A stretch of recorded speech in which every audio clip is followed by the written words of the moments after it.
राम भाई। मेरा है कि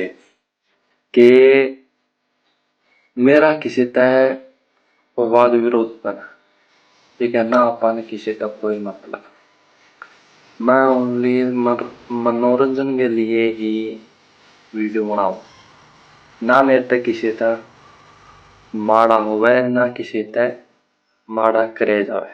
ठीक है, आपा ने किसी तक कोई वो ज्यादा इंटरेस्ट नहीं। तीसरा दिन है, ठीक है, साथ देनी है भी बतेरे होंगे, जो मजे लेनी है वो तो अलग ही दिखाएंगे। ठीक है, मेरे तक किसी का माड़ा ना करे जा भाई, चाहे किसी वो आदमी कितना है बुरा हो दमा, चाहे कितना अच्छा अच्छा है अच्छा ना, और माड़ा है तो भाई उसके लिए भी और भी अच्छा।